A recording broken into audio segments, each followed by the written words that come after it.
You ever wondered what happened to the wives who loved fallen angels more than they loved God's rules?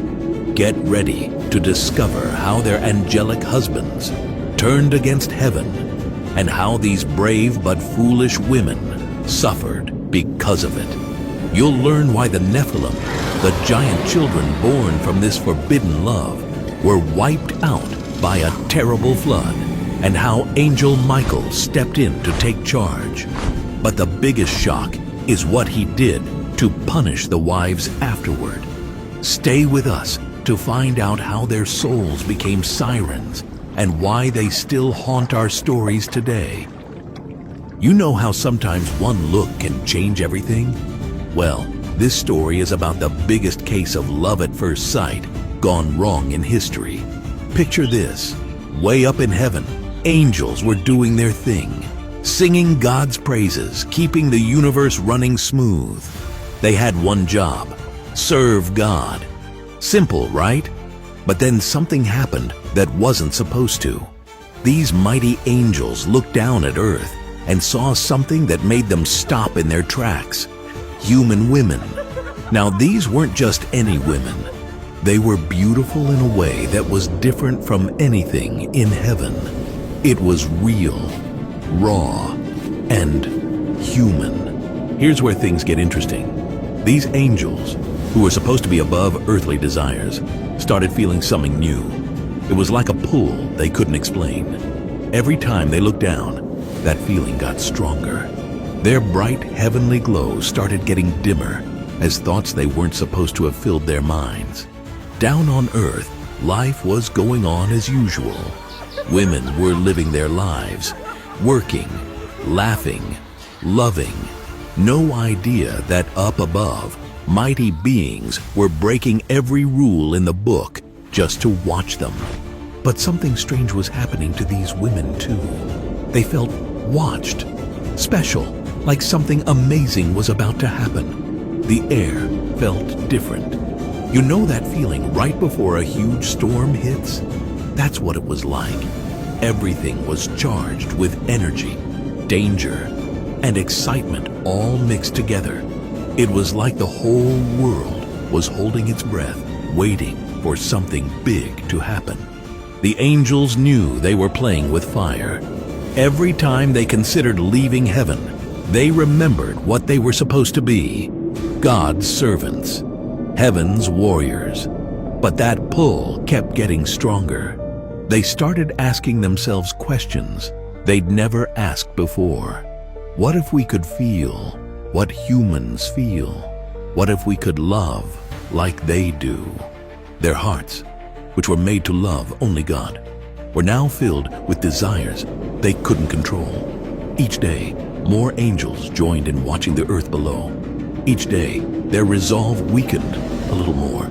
The choice was tearing them apart: stay true to their purpose or give in to these new feelings. Everything was about to change. Heaven and earth were never meant to mix like this. But these angels, who had stood by God's throne and seen the creation of stars, were ready to give it all up. For what? For a chance at human love. Little did anyone know, this choice would start a chain of events that would shake both heaven and earth to their core. These angels were about to learn the hard way that some rules aren't meant to be broken, no matter how tempting the reason. The moment these angels stepped onto earth, magic happened, but not the good kind. Imagine the most beautiful person you've ever seen, then multiply that by 1,000. That's what these fallen angels looked like when they showed up. They didn't just walk, they glided. They didn't just speak, their words sang like music. Light seemed to dance around them, making everything else look gray and boring. When they showed up in villages and towns, everyone stopped what they were doing. How could you not? It was like staring at the sun, painful to look at but impossible to look away. The women who saw them felt something they'd never felt before. It wasn't just a crush or attraction. It was like being under a spell. These weren't just handsome strangers passing through town. They were perfect in every way. or at least they seemed to be. Their skin glowed like moonlight. Their eyes held all the stars of heaven. And when they smiled, well, that's when the trouble really started. But you know how they say if something seems too good to be true, it probably is. That's exactly what was happening here. These weren't just super handsome men. They were angels who had turned their backs on heaven. And if you looked closely enough, you could see something wasn't quite right. Their smiles held secrets darker than night. Their eyes, though beautiful, were ancient and deep in a way that no humans could be. The women who met them felt drawn in like moths to a flame. It wasn't fair, really. How do you say no to someone who literally glows with heavenly light? Who knows everything about you before you even speak?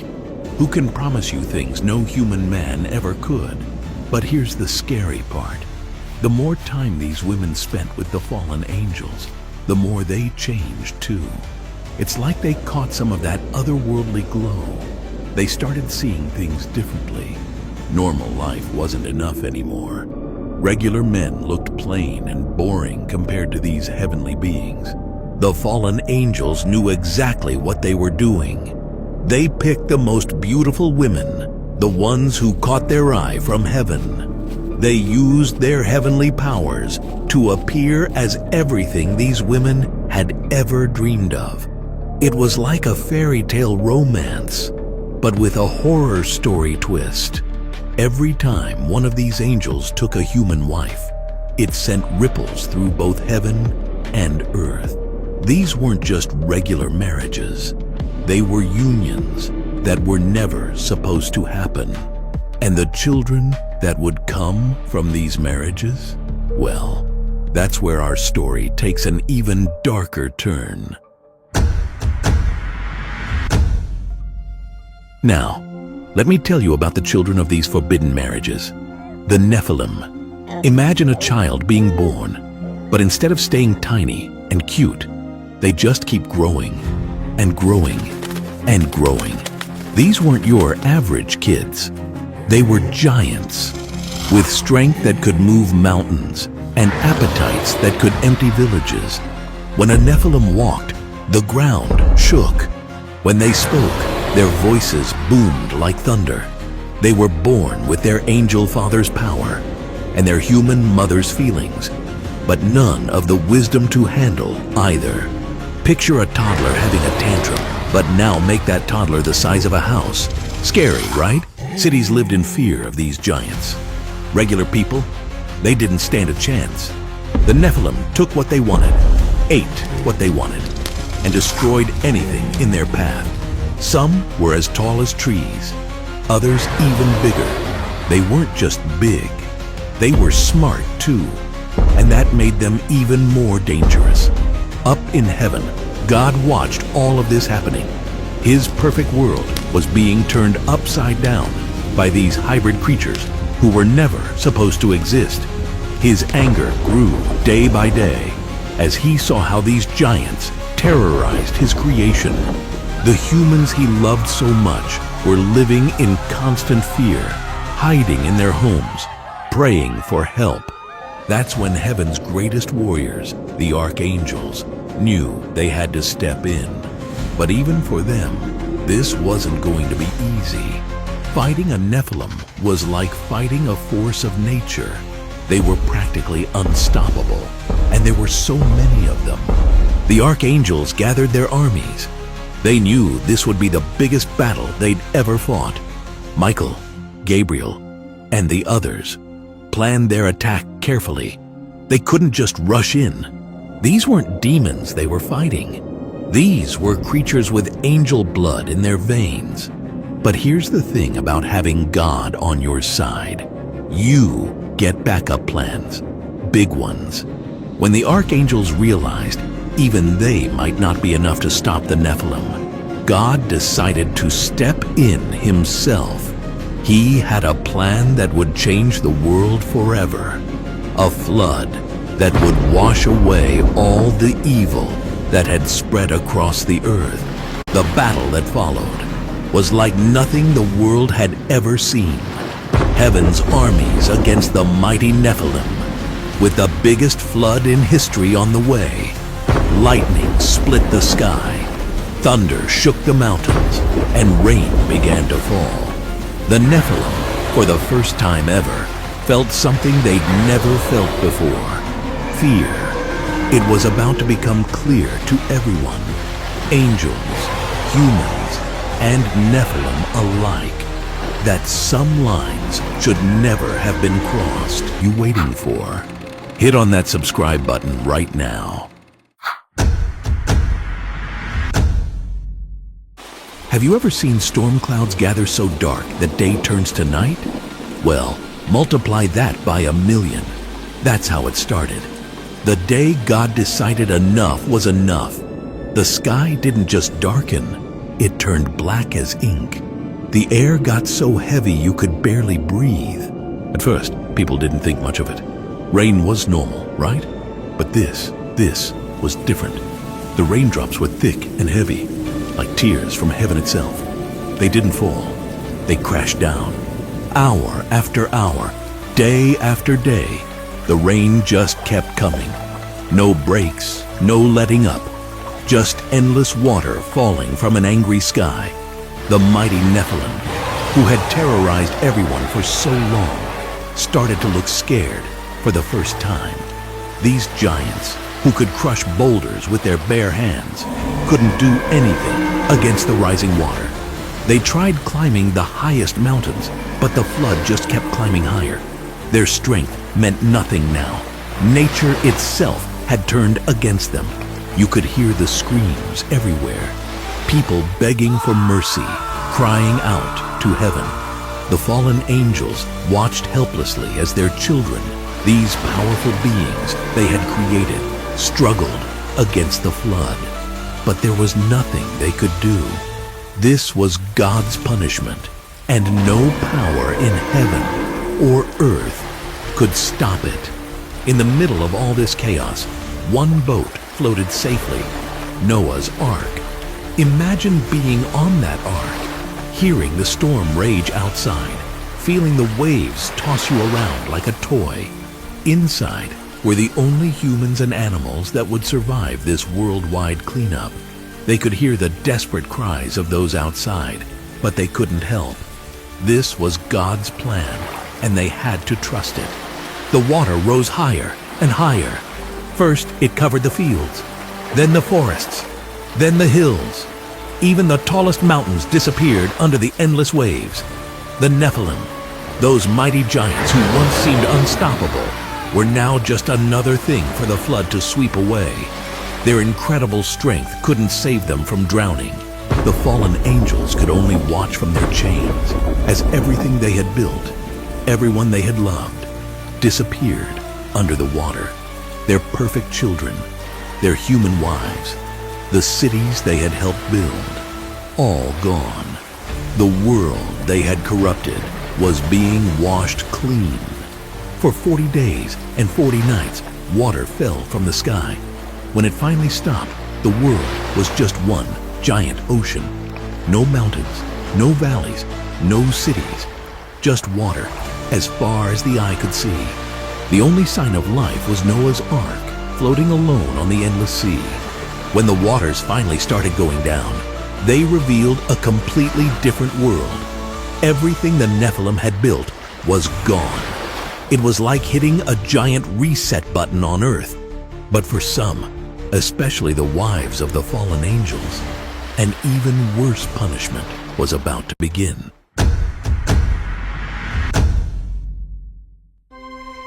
When the flood waters finally disappeared, you'd think the worst was over.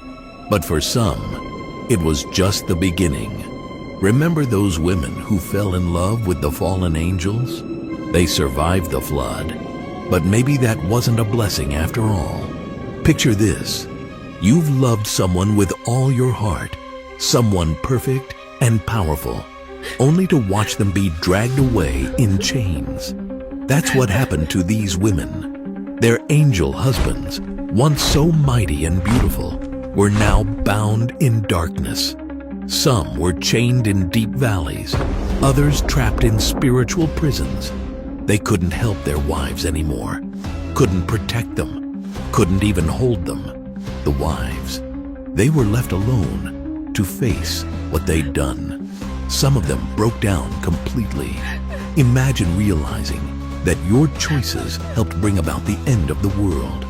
That's heavy guilt to carry.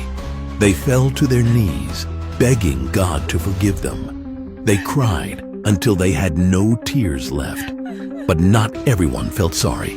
Take Nama, for example. Beautiful, proud Nama.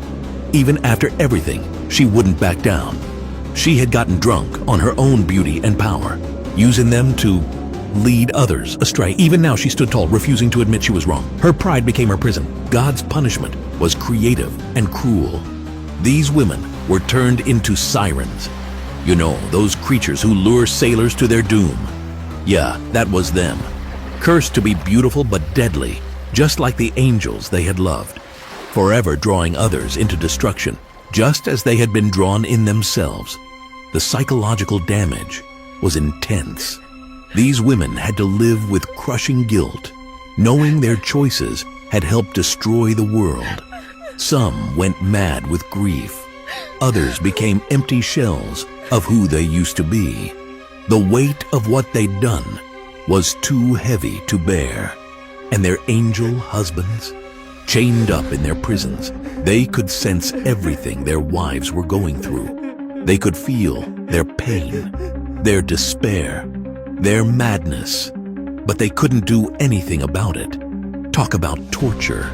The angels who stayed faithful to God were given a new job, watching over this changed world.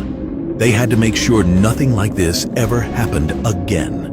They watched the sirens, once their sisters-in-law, singing their deadly songs. They watched humanity rebuild, trying to forget the terror of the flood. It was a new chapter for everyone. The world had been washed clean, but the scars remained. The faithful angels kept their distance now, watching, but never interfering. They had learned their lesson. Some boundaries aren't meant to be crossed, no matter how tempting the reason. But there's one incident that'll blow your mind.